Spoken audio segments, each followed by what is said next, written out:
Welcome guys. मैं आपका दोस्त फिर से आपके सामने एक नए वीडियो के साथ। तो इस वीडियो में हम डिस्कस करेंगे स्लम सेल को। चलिए तो वीडियो को स्टार्ट करते हैं।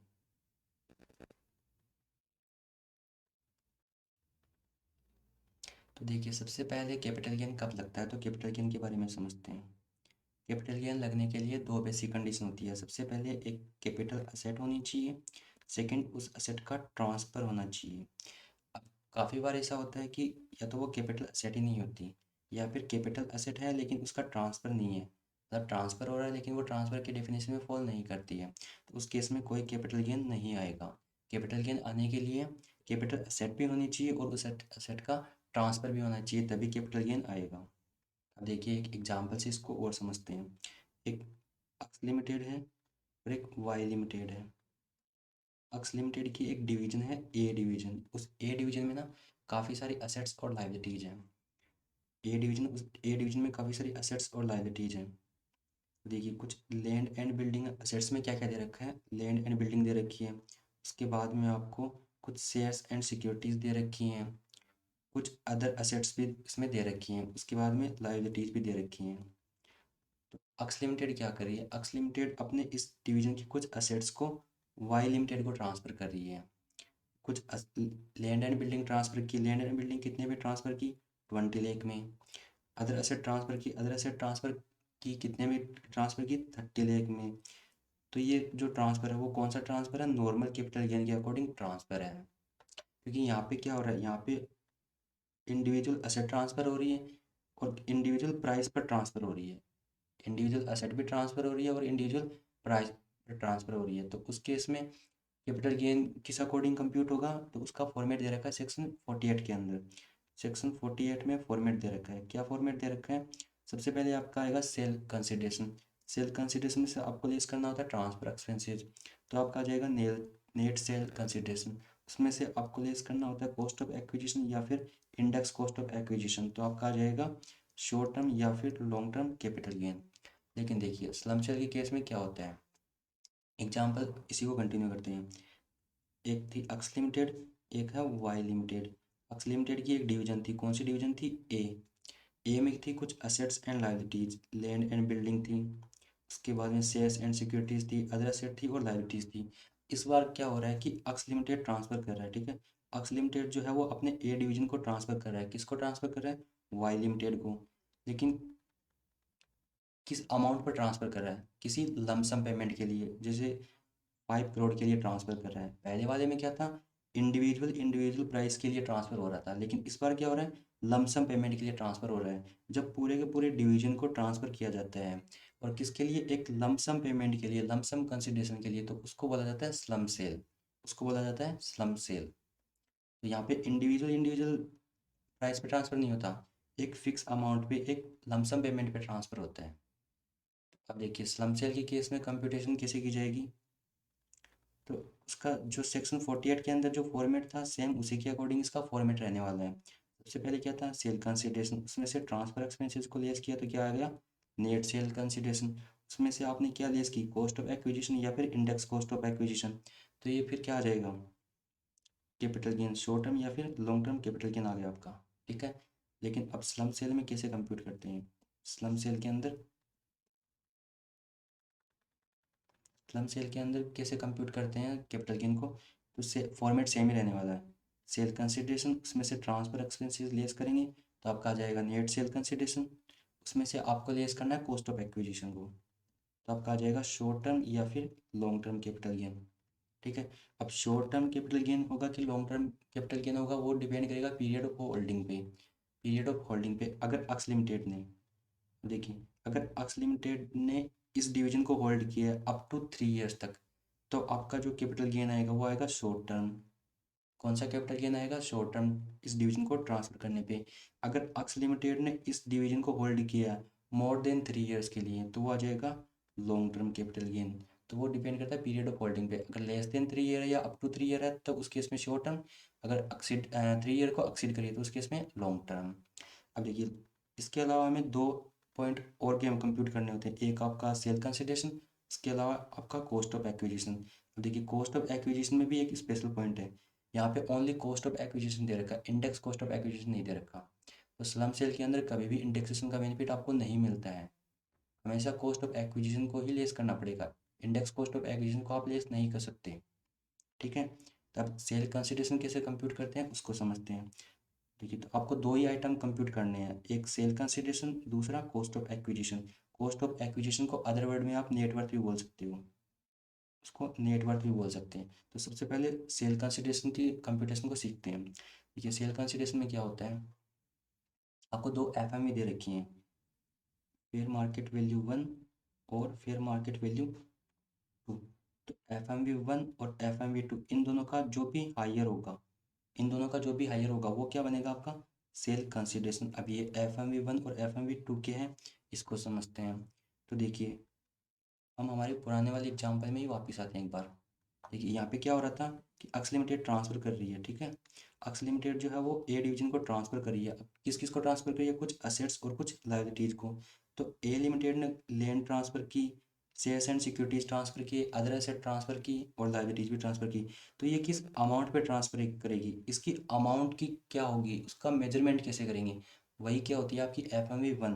मतलब अक्स लिमिटेड जो ए डिवीजन को ट्रांसफ़र कर रहा है तो वो किस अमाउंट पे ट्रांसफ़र कर रहा है वाई लिमिटेड को, वो क्या है आपका FMV1।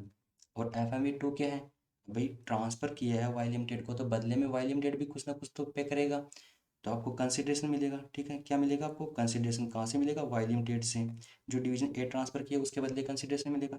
अब कंसिडरेशन भी दो टाइप का हो सकता है, या तो आपका कंसिडरेशन इन कैश हो सकता है या फिर कंसिडरेशन इन काइंड हो सकता है। तो जो इन दोनों का टोटल है कंसिडरेशन इन कैश और कंसिडरेशन इन काइंड का मतलब कुछ असेट्स मिल सकती हैं। ठीक है, तो वाई लिमिटेड जो बदले में दे रहा है अक्स लिमिटेड को वो क्या हो जाएगी आपकी FMV2। तो FMV1 और FMV2 इन दोनों का हायर क्या होगा आपका सेल कंसिडरेशन। अब FMV1 को कंप्यूट कैसे करते हैं उसको और डिटेल में समझते हैं। तो देखिए जो FMV1 है उसका फॉर्मूला दे रखा है, फॉर्मूला क्या दे रखा है, A+B+C+D-L। ये फॉर्मूला क्या है, फालतू का सा फॉर्मूला कुछ भी नहीं है। देखो ये क्या दे रखा है आपको, असेट का टोटल। ठीक है, जो आपने असेट ट्रांसफ़र किया ना तो उस असेट को किस अमाउंट पर ट्रांसफ़र किए उन सब के बारे में दे रखा है। ये A B C और D ये है असेट। एल क्या है, लाइबिलिटीज़, क्योंकि असेट और लाइबिलिटीज़ दोनों ट्रांसफ़र करते हो, जहाँ असेट होगी वहाँ लाइबिलिटीज़ भी आएगी। ठीक है, तो सबसे पहले लाइबिलिटी के बारे में समझते हैं। तो लाइबिलिटी के केस में आपको क्या लेना है, बुक वैल्यू। लाइबिलिटीज़ के केस में क्या लेनी है, बुक वैल्यू। लेकिन ऐसे कुछ आइटम्स दे रखे हैं, कितने आइटम दे रखे हैं, 6 आइटम्स आपको दे रखे हैं, जिनको कभी भी लाइबिलिटीज़ में इंक्लूड नहीं करना है। मतलब अगर आपने इनको लाइबिलिटीज़ में इंक्लूड कर रखा है तो इनको आपको लेस करना पड़ेगा, या फिर आप इनको लाइबिलिटीज़ में इंक्लूड ही मत करना। तो वो कौन से आइटम्स हैं, देखिए कभी भी शेयर कैपिटल जो होती है वो लाइबिलिटी का पार्ट नहीं बनती है। ठीक है, रिजर्व एंड सरप्लस जो होता है वो कभी भी लाइबिलिटी का पार्ट नहीं बनता है। उसके बाद में डिविडेंड कभी भी लाइबिलिटी का पार्ट नहीं बनता है। प्रोविजन फॉर टैक्स, ठीक है, प्रोविजन फॉर टैक्स होता है वो भी कभी भी लाइबिलिटी का पार्ट नहीं बनेगा।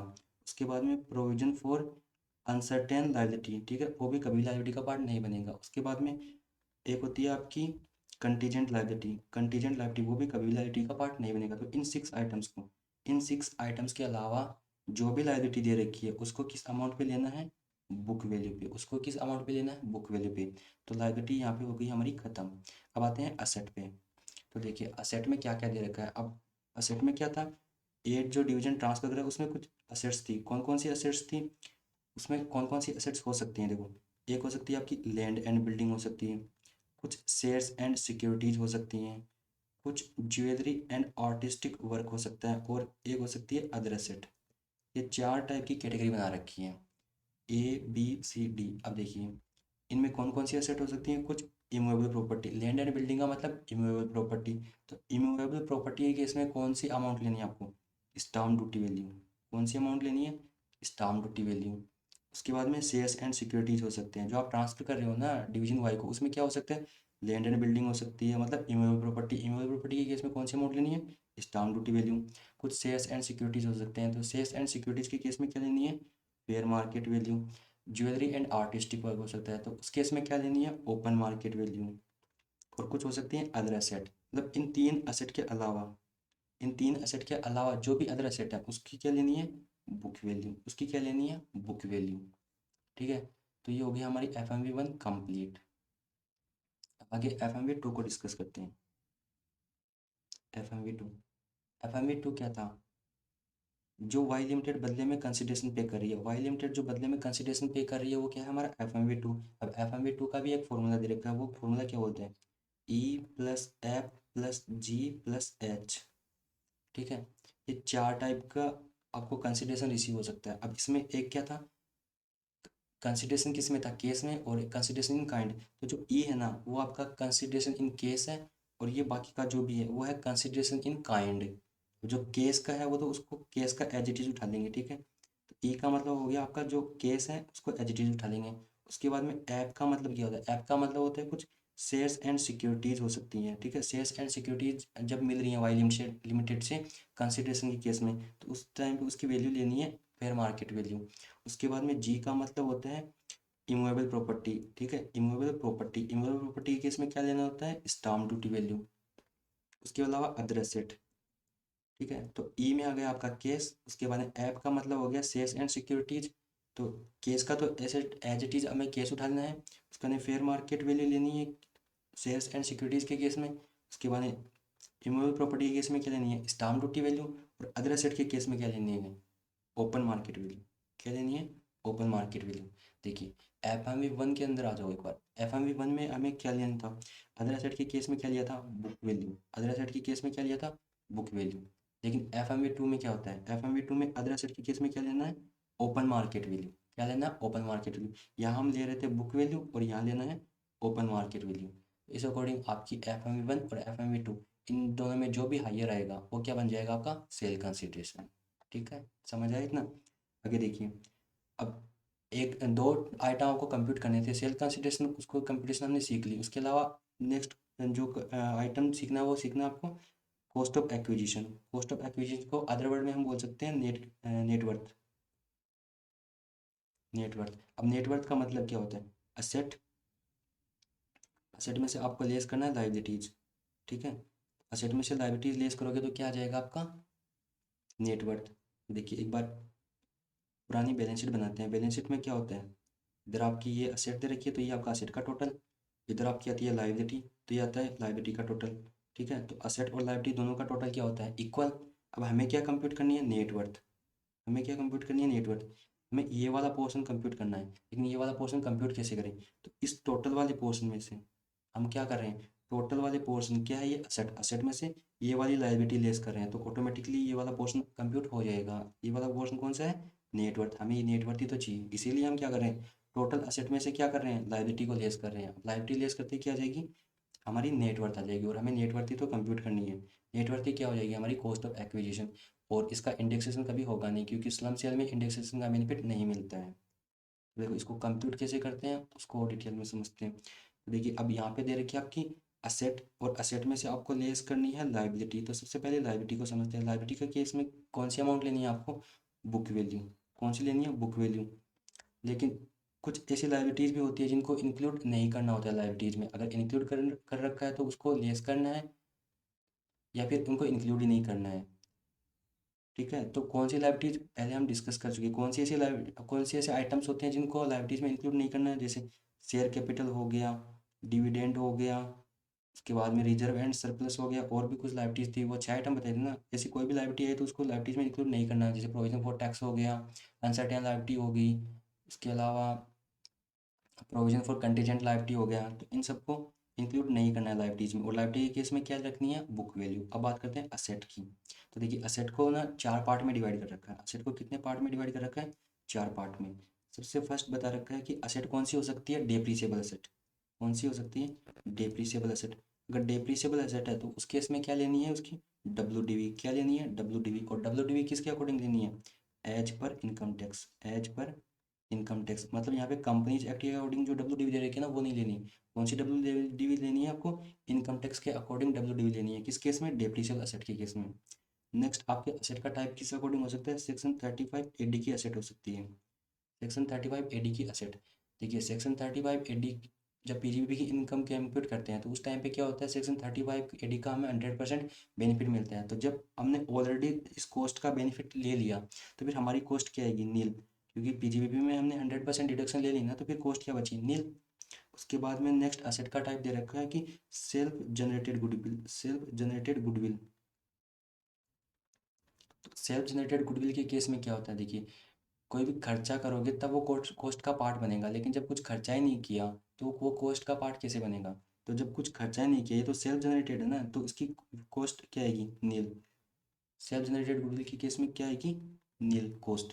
उसके बाद में दे रखा है अदर एसेट, उसके बाद में दे रखा है अदर एसेट। अदर एसेट के केस में क्या लेना होता है, बुक वैल्यू। क्या लेना होता है, बुक वैल्यू। अब देखिए जो डेप्रिसिएबल एसेट थी वो यहाँ पे कवर हो गई, लेकिन अगर कोई नॉन डेप्रिसिएबल एसेट है तो उस केस में वो यहाँ कवर हो जाएगी। क्या लेनी है, बुक वैल्यू। अगर सेल्फ जनरेटेड गुडविल है तो वो यहाँ कवर होगी, उसकी कॉस्ट लेनी है नील। लेकिन कोई ऐसा भी केस हो सकता है जहाँ पे हम गुडविल को परचेज करें, तो गुडविल को परचेज करें तो वो कहाँ जाएगी, यहाँ अदर एसेट में, तो उस केस में क्या लेनी है, उसकी बुक वैल्यू। अब देखिए ये जितनी भी एसेट की बात हो रही है तो यहाँ पे कौन सी अमाउंट लेनी है, यहाँ पे अमाउंट लेनी है रीवैल्यूएशन से पहले वाली, मतलब कि रीवैल्यूएशन का जो इम्पैक्ट है, रीवैल्यूएशन का जो भी इम्पैक्ट है, ठीक है, उसको इग्नोर करना है। रीवैल्यूएशन के इम्पैक्ट को इग्नोर करना है, मतलब अगर आपको दो अमाउंट दे रखी है, रीवैल्यूएशन से पहले की अमाउंट और रीवैल्यूएशन के बाद की अमाउंट, तो आपको रीवैल्यूएशन से पहले की अमाउंट को कंसीडर करना है। लेकिन मानिए कि जैसे कि क्वेश्चन में दे रखा है वो रिवैल्यूड अमाउंट, तो उस केस में आपको क्या करना पड़ेगा कि जो परसेंटेज दे रखा है रिवैल्यूएशन का वो उसमें से लेस करके आपको रिवैल्यूएशन से पहले की अमाउंट कंप्यूट करनी पड़ेगी, उसी के अकॉर्डिंग आपको ये सारी अमाउंट लेनी है। रिवैल्यूएशन के इम्पैक्ट को हमें कंसिडर नहीं करना है। तो इस अकॉर्डिंग हमने दोनों आइटम कंप्यूट करना सीख लिया। हमें दो ही आइटम कंप्यूट करने सीखने थे, सेल कंसिडरेशन और कॉस्ट ऑफ एक्विजिशन। वापिस से मैं एक बार इसको समराइज कर देता हूँ 2 मिनट के अंदर फटाफट। तो देखिए स्लम सेल के अंदर, ठीक है, स्लम सेल के अंदर जो कैपिटल गेन होगा वो शॉर्ट टर्म होगा कि लॉन्ग टर्म होगा, वो डिपेंड करेगा पीरियड ऑफ होल्डिंग पे। अगर period of holding up to 3 years तक है या 3 ईयर्स तक है, ठीक है, उस केस में हो जाएगा शॉर्ट टर्म। अगर 3 ईयर्स को एक्सीड कर रही है उस केस में लॉन्ग टर्म। अब कंप्यूट कैसे करते हैं, तो सेल कंसिडरेशन उसमें से आपने लेस किया ट्रांसफर एक्सपेंसिव, तो आपका आ जाएगा नेट सेल कंसिडरेशन, उसमें से आपको लेस करना है cost of acquisition. Cost of acquisition क्यों लेस किया, क्योंकि इंडेक्सेशन का बेनिफिट कभी भी नहीं मिलेगा। तो आपका आ जाएगा शॉर्ट टर्म या फिर लॉन्ग टर्म, वो डिपेंड करता है पीरियड ऑफ होल्डिंग पे, ठीक है। इसमें दो आइटम आपको कंप्यूट करना सीखना था, एक सेल कंसिडरेशन और एक कॉस्ट ऑफ एक्विजिशन। तो सेल कंसिडरेशन कैसे कंप्यूट करते हैं वो डिपेंड करता है, वो उसके लिए दे रखिए आपको FMV1 और FMV2, इन दोनों का हाइयर। अब FMV1 में क्या था, जो असेट अक्स लिमिटेड, जो असेट अक्स लिमिटेड वाई लिमिटेड को ट्रांसफर कर रही है, जो असेट अक्स लिमिटेड वाई लिमिटेड को ट्रांसफर कर रही है उसको किस अमाउंट पे ट्रांसफर कर रही है, तो वो हो जाएगा आपका FMV1। तो उसमें क्या था, उसका फॉर्मूला था A+B+C+D-L। एल क्या था, लाइबिलिटी। लाइबिलिटी के केस में क्या लेना है, बुक वैल्यू। लेकिन कुछ ऐसे आइटम थे उनको बुक वैल्यू में सॉरी लाइबिलिटीज में कभी भी इंक्लूड नहीं करना।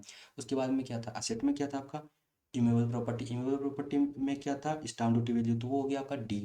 उसके बाद में थे shares and securities. Shares and securities के केस में क्या लेनी होती है, FMV, वो आ गया आपका सी में। उसके बाद में ज्वेलरी एंड आर्टिस्टिक वर्क, वो आपका आ गया बी के अंदर। उस केस में क्या लेनी होती है, ओपन मार्केट वैल्यू। और उसके अलावा जो भी अदर एसेट बची उसकी क्या लेनी होती है, बुक वैल्यू, ठीक है। तो ये हो जाएगा आपका FMV1। और FMV2 क्या था, FMV2 था कि वाई लिमिटेड बदले में कौन सा कंसिडरेशन पे कर रही है, केस और इन काइंड, दोनों का टोटल किया जाएगा FMV2। FMV2 का फॉर्मूला क्या था, E+F+G+H। ए क्या था आपका केस, एफ क्या था शेयर्स एंड सिक्योरिटीज के केस में फेयर मार्केट वैल्यू, जी क्या था इमूवेबल प्रॉपर्टी के केस में आपकी स्टाम्प ड्यूटी वैल्यू, और एच क्या था अदर एसेट के केस में ओपन मार्केट वैल्यू। डिफरेंस क्या था, यहाँ पे हम अदर एसेट के केस में क्या लेते हैं, बुक वैल्यू, लेकिन यहाँ पे अदर एसेट के केस में क्या लेनी होती है हमें, ओपन मार्केट वैल्यू। इस अकॉर्डिंग हमारी फेयर मार्केट वैल्यू कंप्यूट हो गई थी। तो फेयर मार्केट वैल्यू 1 और 2, दो भी जो भी इनमें से हाइयर है वो क्या हो जाएगी, हमारा सेल कंसिडरेशन। उसके बाद में हमने डिस्कस किया था cost of acquisition. Cost of acquisition का क्या मतलब होता है, नेटवर्थ। और नेटवर्थ कैसे कंप्यूट करते हैं, असेट में से अगर लाइबिलिटीज़ को लेस कर दें तो वो क्या आ जाएगी, नेटवर्थ। लाइबिलिटीज़ के केस में हमें क्या लेनी थी, बुक वैल्यू। लेकिन कुछ ऐसे आइटम्स होते हैं जिनको कभी भी लाइबिलिटीज़ का पार्ट नहीं मानना है, ठीक है। उसके बाद में असेट, असेट को यहाँ पे डिवाइड किया 4 पार्ट में। एक होता है डेप्रिसिएबल असेट। डेप्रिसिएबल असेट के केस में क्या लेनी होती है आपको, WDV। लेकिन WDV किसके अकॉर्डिंग लेनी है, as per income tax, as per income tax, ठीक है। कंपनीज एक्ट के अकॉर्डिंग आपको WDV नहीं लेनी। दूसरा था सेक्शन 35 AD की एसेट। अगर सेक्शन 35 AD की एसेट है तो उसका PGBP में आपने बेनिफिट क्लेम किया, बेनिफिट जब ऑलरेडी क्लेम कर चुके थे उसकी कॉस्ट बनेगी नील। उसके बाद में था self generated goodwill. Self generated goodwill में आपने कोई खर्चा किया नहीं है तो कोई कॉस्ट बनेगी नहीं, तो आपकी कॉस्ट रहेगी नील। इसके अलावा थी आपकी अदर एसेट। अदर एसेट के केस में क्या लेनी है आपको, बुक वैल्यू। लेकिन एक यहाँ पे स्पेशल पॉइंट था, वो क्या था कि रिवेल्यूशन के इम्पैक्ट को इग्नोर करना है। इस अकॉर्डिंग हमने स्लम सेल की पूरी कंसेप्ट को डिस्कस कर लिया। आई होप आपको ये लेक्चर पसंद आया होगा। फिलहाल इस वीडियो में इतना ही। Thank you.